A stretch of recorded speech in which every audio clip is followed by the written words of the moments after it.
Hello, welcome to Living Well with Teens. I'm Dr. Rhoberta Shaler, the Relationship Help Doctor, and I'm here with my esteemed colleague, America's Teenologist, Dr. Beth Halbert. And we're going to talk about something very interesting today. And before we do, Dr. Beth, tell everybody what you're up to in the world. Well, I am a teenologist. And a lot of people say, what in the world is a teenologist? And what that is a psychologist that works with teens and parents of teens, but most importantly, that inner teenager. So that part of you that shoots you in the foot, that part of you that gives you a glass of wine, plants you on the couch and you find yourself eating bonbons. The part that misses the turn, the part that does all sorts of things to get your attention, that's tired of being in the hamster wheel of life. Go, go, go, go, go. Workaholism, perfectionism, be a good girl. And I call that the inner 7-year-old. And those two characters are all to protect what everybody's always talked about, which is like the inner 3-year-old, the little vulnerable emotional self. So I talk about emotional states as the inner family, and we'll have a lot of fun with that.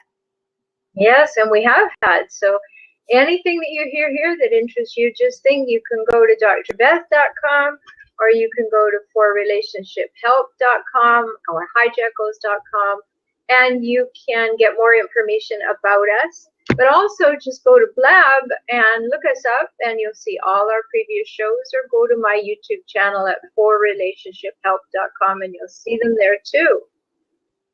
And one other thing, Dr. Shaler, you can also download my book. It's a Mom's Choice Award-winning book called Embracing Defiance, helping your child express their unique voice while keeping your sanity.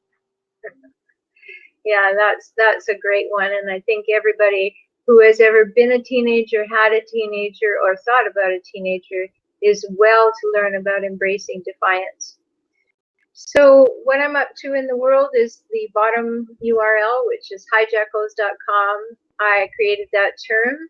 And what hijackals are people who hijack relationships for their own purposes while relentlessly scavenging them for power, status, and control. And today we're going to talk about an interesting topic, which is chronically difficult parents create emotional chaos. And the reason we're going to choose that is I'm going to do a tell-all about what happens when you are raised by hijackals. And then I am going to play with this concept, not to minimize it, not to take it away, but to give another tool in your toolbox. And I call it Own Your Story and then Uplift Your Life. Okay, so I think the best thing to do is for you to ask me questions so that you can interview me. How about that? All right, I'll do it. Okay, so first of all, Dr. Shaler, what was it like to be raised by hijackal parents? Well, I'll tell you, it was alternately frightening and enlightening. Frightening and enlightening. When did the enlightening part come? Long after I was no longer a child. That's what I'm thinking. Okay, all right. When you have a hijackal parent, and let me tell you about my mom. Apparently, until I was 2, she was absolutely lovely, fun-loving, completely different person. When I was 2, my mom made it clear all my life that she didn't want children. So that's a really nice thing to hear from your mom. But when I was 2, she got pregnant again, and she refused to have the baby. And she was aborted by giving a full hysterectomy when she was 6 months pregnant. No. Yeah, and this can happen to people. I have a client whose wife was perfectly delightful, and they went to the Gottman Institute. They did everything to have a perfect marriage, and she had a terribly traumatic childbirth, and she went into full-blown borderline personality disorder. Wow. So back then, we didn't have borderline personality disorder in the DSM when my mom was doing this. So she had what they called a nervous breakdown. So she went from the hospital, having a hysterectomy, to a mental institution where she had electroshock therapy, and she was away for 2 years. And when she came back, she was a full-blown hijackal in every possible way. And we don't need to know clinical definitions of things. And I really wish people wouldn't use them anyway, Dr. Beth, because they don't know what they're talking about. You know, people call people narcissists because they don't get what they want from them. You know, it's just, don't play with those clinical titles. Hijackals are a pool of traits that all people with all kinds of clinical titles have, and you just need to know that the patterns are predictable and to know what to look for. So that's why my entire work right now is working with the partners, the exes, the adult children, and the co-workers of chronically difficult people, aka hijackals. So anyway, so what was it like as a child that you can remember from 2 to your formative years? What was it like? What was the experience? Well, and where I'm going with this is, what story did you make up about that experience? Well, while my mom was away, I stayed with my godparents, and apparently, according to the family stories, my godparents were the ones who wanted my mother and father to have a child. My father wanted a child, my mother didn't, and my godparents prevailed upon them to have a child, and they were in their mid-50s when I was born. So when my mom went off to the mental institution, I went off to my godparents. Didn't see my dad much, just was in this idyllic place. They were retired. My godfather was an organic gardener. My godmother was into all kinds of health things long before health food stores existed. So I just had this playful, lovely time. My godmother was an elementary school teacher. And so I had this delightful time. And all the photographs show this sunny, bright, laughing child. And by the time I got back to the parents, my father had recognized my parents owned a grocery store, and things were a little different. When I got back there, I wasn't allowed to have a room of my own. I had to sleep in my parents' closet. And how old were you? How old were you? I was 7. And wow. Yeah, and you know, over the time and putting it all together, of course, we figured out all that happened because of the whole story. But we don't need to go into the abuse part of the story. The part that we need to talk about today is when you have a hijackal mom and an extremely passive-aggressive father, which is another form of hijackal. And I've written books about both these kind of hijackals, so just go to Amazon and put in hijackal, hijack with an A-L on the end. And that's H-I. Yeah, H-I. That's how you spell hijack, everybody. I always spelled it H-Y just because I'm special. Okay, well, for those of you who are special, we're spelling it H-I. Okay, so, you know, the abuse aside, that went on for a long time. The emotional abuse of living with a hijackal is very, very telling, because my mom, when you're a hijackal, you cannot be wrong. It's like as soon as the hijackal tendencies are demonstrated in a person, they know that they have a very fragile ego. So what they do is they set up 2 fences that are constantly going here to protect the fragile ego, and that's the defense and the offense. So they can never be wrong, never be wrong, never be wrong. Everything is someone else's fault, right? So what does that do to a child? She's always wrong, always wrong. Yeah, we've lost Dr. Beth, so I'll just keep on talking. It's very difficult when you're a child to always be wrong and to always be looking to be right or to be validated or to be known and to have your actual existence validated, right? And for many children of hijackals, that doesn't happen, because if the adult has to be right all the time, then what chance do you have, right? So I happen to have a great deal of ego strength as a child, which is what saved me, what allowed me to have some perspective on what was going on with mom and dad, well beyond my years. My thinking was well beyond my years, and that was fortunate. That was something that worked for them, but or worked for me rather. I suppose it worked for them too, because I quite soon didn't take as much notice of my parents as they would have liked me to have.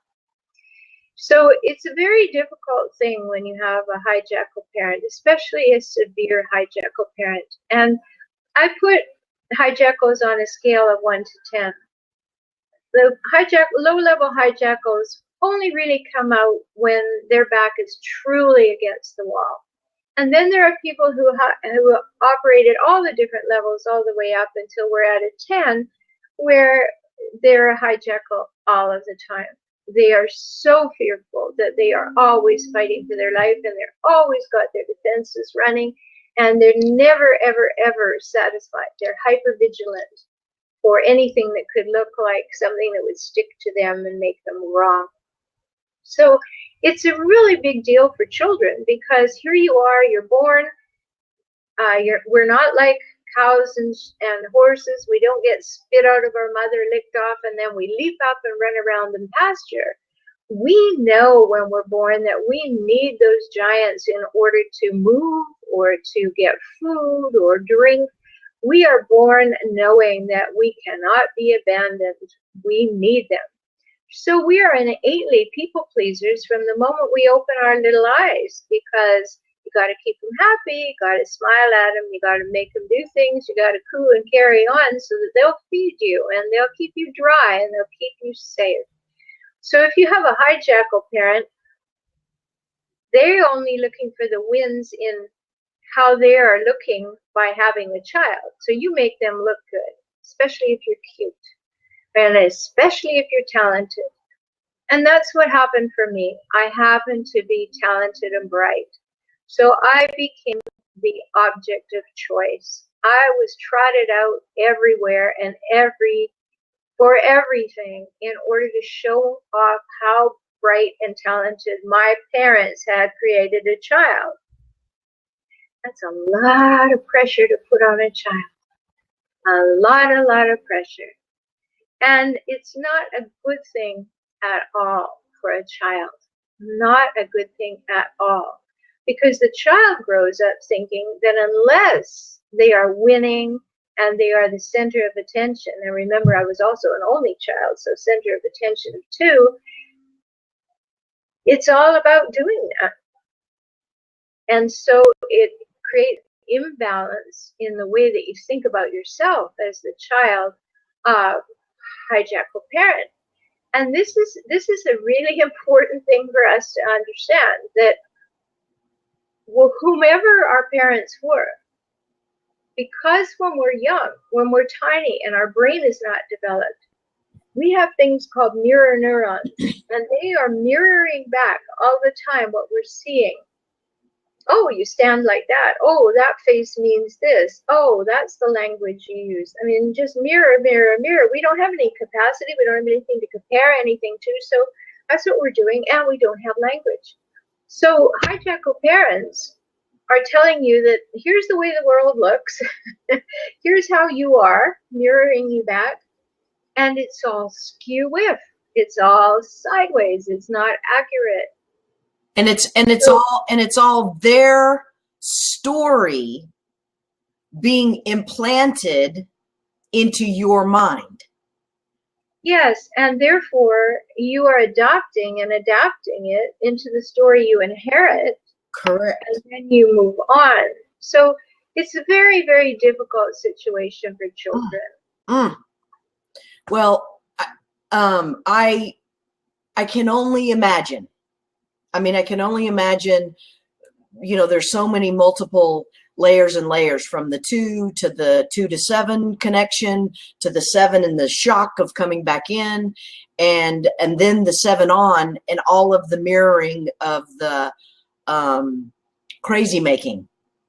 Yeah, and the only level of normal that I thought I was seeing, I learned when I was 22 that wasn't normal. But the only level of normal I had were my godparents. So remember, they were 55 when I was born. So that's a whole different generation, a whole different situation. And then I had an additional trauma because they were my sanity. You know, my dad came when he realized my mom wasn't the woman he married with, that she had become a full-blown borderline personality. He decided to sell the grocery store and go commercial fishing so he could be away from her for 6 months of the year. So he left me with her.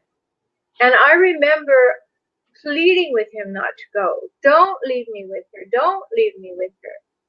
So when I was 9, I had another level of trauma, which is my godparents moved away. Oh.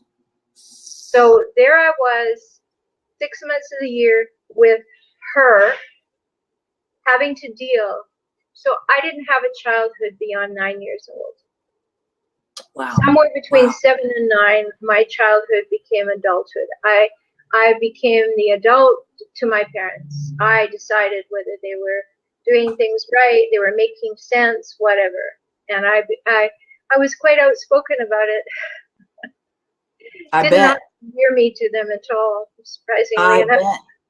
I bet with the strength and the power and the your inner soul, I can only imagine how intense that was for you and for your parents, because you were not taking that sitting down, I'm sure. No, I wasn't. I mean, I remember clearly saying to my mother, "That's crazy. That doesn't make any sense." And I'll give you an example. Okay. 9 years old. I had a babysitter, and my parents would leave me with anybody. I had a babysitter. He was the neighbor's son. He was molesting me. Finally, one night, my parents came home, and he was just about to show me where babies came from. And we were, beyond molesting at this point. We were just about for penetration. My parents drove in. I was so rattled that he went home, and my parents sat down. Now, again, for whatever reason, but we know the reason, I was sleeping on a cot in my parents' bedroom. Right. Again, right? So the parents are sitting on the bed. I am on this cot. I am crying, and my parents want to know what's wrong. And I tell them what the neighbor's 17-year-old son just did. And here's what response I got. I'm scared to hear it. My mother said, "You have to be lying. 9-year-old children don't know about that." And I said, well, this 9-year-old could only tell you about it if she knew about it, because it just happened. And my mother, in total denial, said, "You're lying. 9-year-old children don't know about things like that." Wow. Oh, how hurtful. Said, not a word. Not a word. When I was 40, I confronted them with the same conversation. My mother said, "Well, you had to be lying. 9-year-old children know nothing about sex." And my father said, "I never heard that before."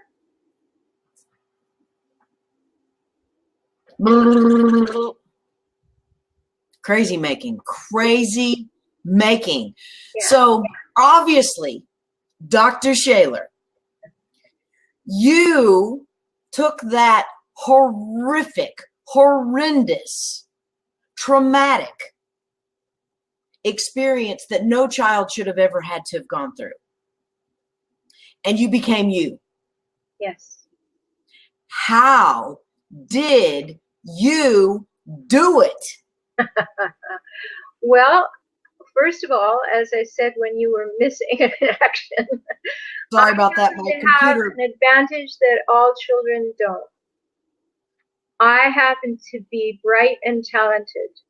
So my parents objectified me and put me out to sing and dance and be the smartest kid in school all the time. That was all I had to do. Saving grace. Yeah, I didn't have to do housework. I didn't have to do anything. I just had to get the best grades and sing and dance. Sing and play the piano. I danced too, but that wasn't the big deal. And And as long as I was doing that, I was fulfilling my mission of making them look good. So I had that understanding that that's all I had to do to get them off my back. And then, magically, when I was about 15 or so, I was pretty straightforward, one might say mouthy, with my parents, and that was might even call you a hijackal. No, I didn't go into any pathology in No, that. I'm saying a parent might call a mouthy teenager. Oh, that's true. Absolutely. That could happen, because especially a hijackal parent would say that, because the hijackal has to win. Exactly. So, for my mother, it was terrible. And, I was very, very, very, oppositional in a very crafty way. So I was at a time when birth control was brand new, and in my high school, people were getting pregnant left, right, and center, and having to get married and all of that. And my mother would hear about everybody, and and I would just sit there in my serene way, quiet way, and I would say, people who live in glass houses shouldn't throw stones. Like, I could get pregnant, and there would just be this horrendous, heavy energy. Thud. Yeah, but I thought, you bitch, why don't you have compassion for these people? We're living in a time where if you have sex, you're a terrible woman, and the guy is fine. And if you don't have sex, you're some pillar of virtue, which turns into one of you, because I don't think my mother had sex in the last 50 years of her life. So, what's going on here? And that's a lie, of course, because I was born when she was 29. But yes, close enough. Yeah, but what happened for me was that I had the brains to see what was going on, and I had enough perspective, and I stepped into my power and just told her like it was, right? And she hated it, but she couldn't do anything about it, because she had no friends, of course. Hijackals don't. They have people who are afraid of them, people who tolerate them at work, but they don't have any friends who aren't hijackals. So right. She didn't, and she had to put up with me because I happened to be the only person in the house. So, intolerable situation for her. But let me tell you, I left when I was 17. Out of there, huh? Oh, out of there. Let me get college. I went to university when I was 17. No, beam me up. But I was completely sexualized as a child because of all the molestation, my father, his friends, and the babysitter. So that's my biggest point of first recovery, was to take back my value as a human being, not as an object. And a woman, right. A woman, yeah. So I have a very diagnostic mind, and I was going to medical school. That was all I wanted to do. So I got a great deal of attention for that, too, from the parents, because my parents were both blue-collar workers. And so that was another thing, like, oh, our daughter. And I even psyched them out in last grade, 12th grade. I told them, look, I'm going to have 7 years of medical school. I'm giving myself a hall pass in grade 12.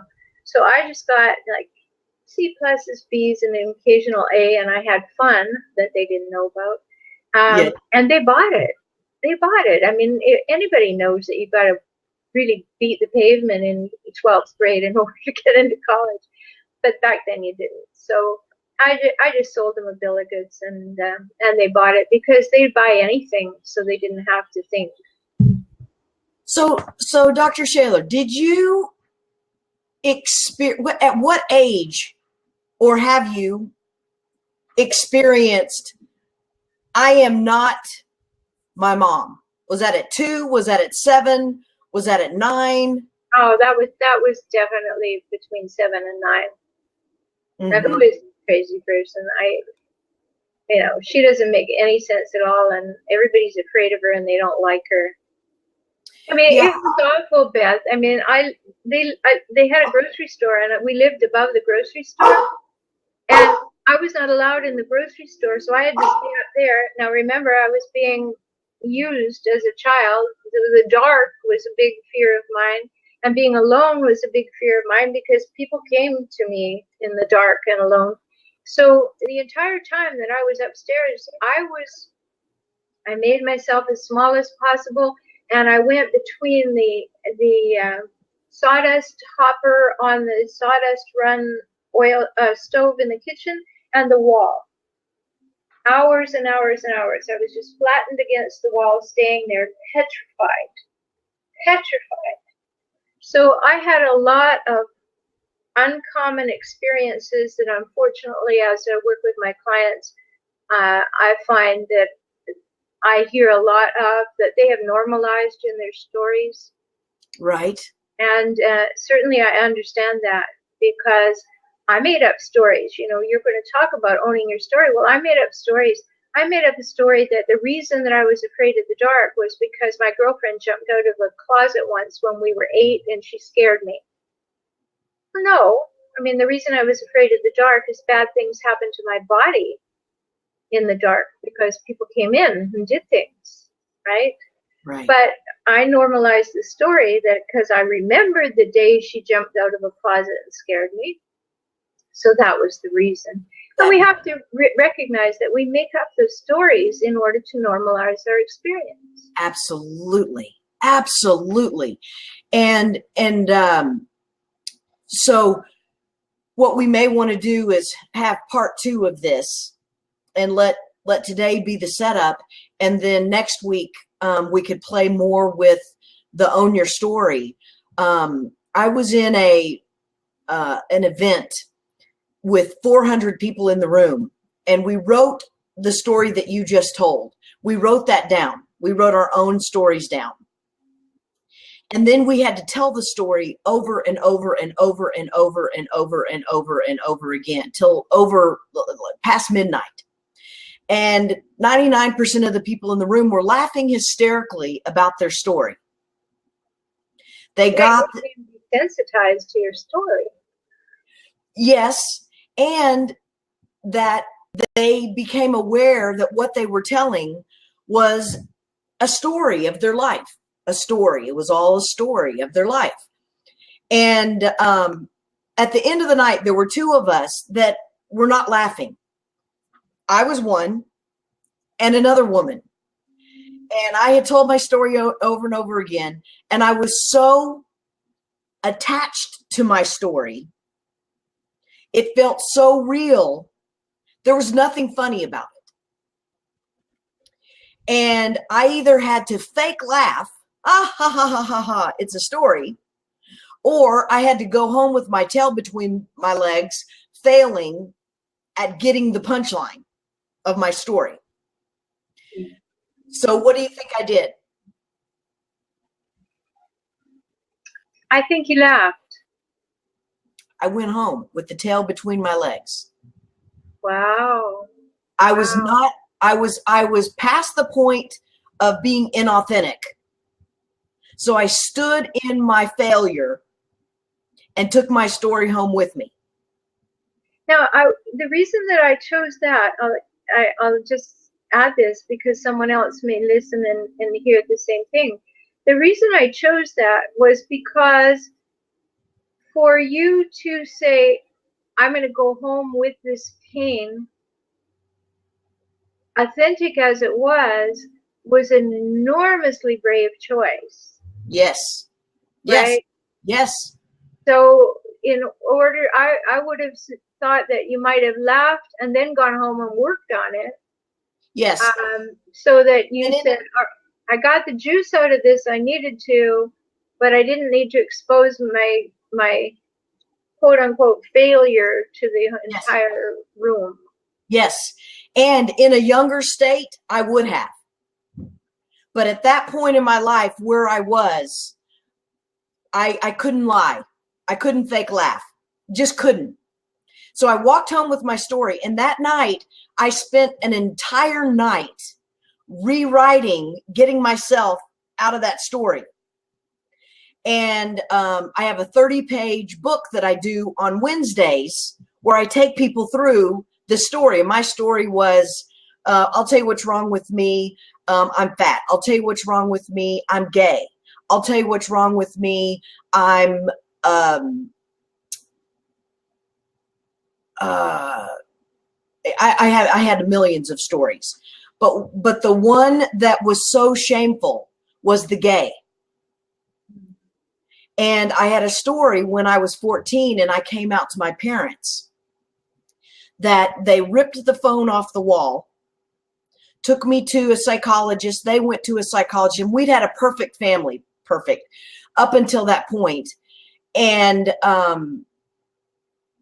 my mom took a Quaalude or some drug, gave me one. We went to the family psychologist at midnight, and they said, fix her. And it was one of, and my world crashed. My world crashed. And I was so attached to the significance of that story. My whole life, this was at about 30 when I was revamping this.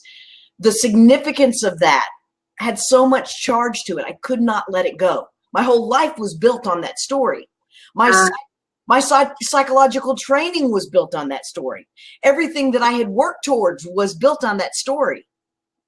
So when I went home that night, I asked some questions. And what I'd love to do next week is walk you through a couple of those questions. And I'll show you some of the tools that I use with Own Your Story to help us take some of the really core stories in our life and pull them up by the plug. Not that it didn't happen, not that it's not a real thing that we went through, but how do we take it and how do we transform it into the greatest gift that we've ever had? Well, that would be interesting. I will say one thing. I didn't have this story until probably I was 50. Up until then, I just felt, all right, I've had all these things happen to me. They've made me who I am. I walked away from it when I was 17. I have perspective. I had completely forgotten about the abuse. It was buried. So sometimes we don't even come into our accurate and original story until we get some help, right? Absolutely. So and here I've been as practicing, trained as a psychologist and practicing for years and years and years. And yeah, I dimly knew that it was there, but my question was, what difference does it make? I'm still who I am. Exactly. And it doesn't make any difference. But what it does make a difference is when people were saying to me, how do you do the work that you do so well? How is it that you relate to people? And that's when I went and did extra work and found that, okay, this is what really happened. And you became a conscious competent, not just competent. Yeah, and realized that where I had been able to see things and put them into perspective and make choices for myself, and I wasn't a victim of my story. I didn't have any victimhood. I didn't feel any victimhood. Mm-hmm. But I also hadn't owned the story that actually happened to me. And because you're an only child, and going back to our topic for today, chronically difficult parents create emotional chaos. I didn't have any choice in the matter. I've got two parents colluding in a tragic relationship, which they continually said they were staying together because of me. Love and it. I kept telling them to part, Love it. Just one more little piece on the, yes. Yeah, so sometimes we have a story like you're talking about that has become convenient story, and we've stuffed all the pieces in it, and we can use it to perpetuate our victimhood, or we can use it to explain to ourselves some satisfactory way that we are no longer questioning ourselves or what's happened to us. But my story is fairly new because I had not actually put it together, and it wasn't until my husband, who's a very skilled therapist, he said to me, just one day, he said, I was telling him about some of the off-the-wall things that happened to me, and he said, where were you sleeping at the time? And that's when I remembered sleeping in the closet in my parents' bedroom. Access, right? Access. Wow. So Right. there's a lot to what we're talking about today. And if you happen to had a parent who was a chronically difficult people, or in my language, in my world, a hijackal, then I'm sharing this with you so that you can have the opportunity to examine a few things differently in your life. And Dr. Beth is a very skilled psychologist, and she's going to add a whole lot more to our conversation next week and tell a little bit about her story. Remember, if you want us to talk about anything particular and you'd like us to address a topic that's really at the heart of a pressing issue for you, send an email to blab@forrelationshiphelp.com and tell us what you want to hear about, and we'll put it in a new show. So here in my improvised place in the home of a friend, I am holding up my little sign. If you want to learn more about me, go to forrelationshiphelp.com. And if you go to hijackals.com, you can download a free copy of my book, How to Spot a Hijackal. And if you've already spotted a hijackal, put in the word hijackal at Amazon and you'll find my 2 books. And Dr. Beth, what's your closing words? So, first of all, I'd just like to say, Dr. Shaler, you are so generous, courageous, and a blessing. One, to have survived and are here, the person and the soul and the powerful, transformational being that you are. My hat's off to you.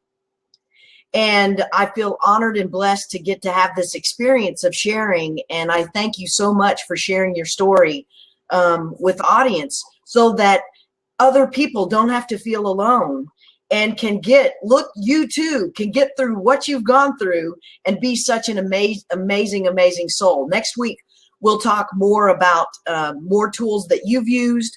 I have one of my keys is own your story, uplift your life. And I will use that and break it down and give some step-by-steps of how to do that. And if you want to download that process for free, you can go to drbeth.com and get a copy of my book. So again, a pleasure as always, and look forward to next week. Yes, so even though the show is called Living Well with Teens, remember, you're the one who's doing the living with them, so you need these insights about you as well as about your teen. And we'll have a great show next week. Thanks for being with us, and thanks as always, Dr. Beth, for your wonderful insights. Bye-bye. Thank you.